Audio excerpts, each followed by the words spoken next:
NCB times ಮೀಡಿಯಾಗೆ ಸ್ವಾಗತ. ನಾನು Darshan Hunsur. Uber ಓಲಾಗೆ ಟಕ್ಕರ್, ಭಾರತ್ ಟ್ಯಾಕ್ಸಿಗೆ ಚಾಲನೆ ನೀಡಿದ ಕೇಂದ್ರ ಸಚಿವ ಅಮಿತ್ ಶಾ. ರಾಷ್ಟ್ರ ರಾಜಧಾನಿ ದೆಹಲಿಯಲ್ಲಿ ಕೇಂದ್ರ ಸರ್ಕಾರ ಆರಂಭ ಮಾಡಿರುವಂತಹ ಭಾರತ್ ಟ್ಯಾಕ್ಸಿ ಸಹಕಾರಿ ಟ್ಯಾಕ್ಸಿ ಸೇವೆಗೆ ಕೇಂದ್ರ ಗೃಹ ಹಾಗೂ ಸಹಕಾರಿ ಸಚಿವರಾದ ಅಮಿತ್ ಶಾ ಚಾಲನೆ ಕೊಟ್ಟರು. ಬಳಿಕ ಮಾತನಾಡಿದ ಅವರು, ಭಾರತ್ ಟ್ಯಾಕ್ಸಿಯನ್ನ ಮೊಬಿಲಿಟಿ ವಲಯದಲ್ಲಿ ಒಂದು ಪ್ರಮುಖ ಹೆಜ್ಜೆಯನ್ನಾಗಿಸ್ತಾ ಇದೆ ಅಂತ ಹೇಳಿದರು. ಇಲ್ಲಿ ಚಾಲಕರನ್ನ ಸಾರಥಿಗಳು ಅಂತ ಹೇಳಿ ಕರೆಯಲಾಗ್ತಾ ಇದೆ. ಅವರಿಗೆ ಮಾಲೀಕತ್ವ, ಕಾರ್ಯಾಚರಣೆ ಮತ್ತು ಆದಾಯ ಸೃಷ್ಟಿಗೆ ಪ್ರಮುಖ ಸ್ಥಾನವನ್ನ ನೀಡಲಾಗಿದೆ ಅಂತ ಹೇಳಿದರು.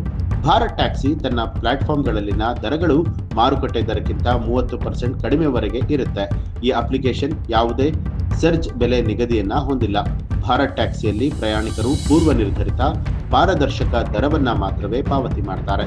ಜೊತೆಗೆ ಪ್ರಯಾಣಿಕರು ಇಲ್ಲೂ ಕೂಡ ಬೈಕ್, ಆಟೋ ಮತ್ತು ಕಾರಿನ ಆಯ್ಕೆಯಿಂದ ತಮ್ಮ ಆದ್ಯತೆಯ ಪ್ರಯಾಣ ವಿಧಾನವನ್ನ ಆಯ್ಕೆ ಮಾಡಿಕೊಳ್ಳಬಹುದು.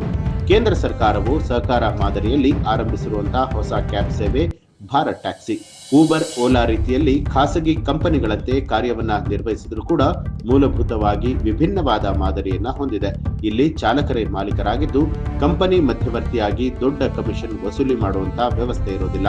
ಇದರ ಜೊತೆಗೆ ಇಲ್ಲಿ ಈ ವೇದಿಕೆಗೆ ಸೇರುವಂತಹ ಪ್ರತಿಯೊಬ್ಬ ಚಾಲಕನಿಗೆ ಸರ್ಕಾರದಿಂದಲೇ 5 ಲಕ್ಷ ರೂಪಾಯಿ ವೈಯಕ್ತಿಕ ಅಪಘಾತ ವಿಮೆ ಜೊತೆಗೆ 5 ಲಕ್ಷ ಕುಟುಂಬ ಆರೋಗ್ಯ ವಿಮೆಯನ್ನ ಕೂಡ ಒದಗಿಸಲಾಗುತ್ತೆ.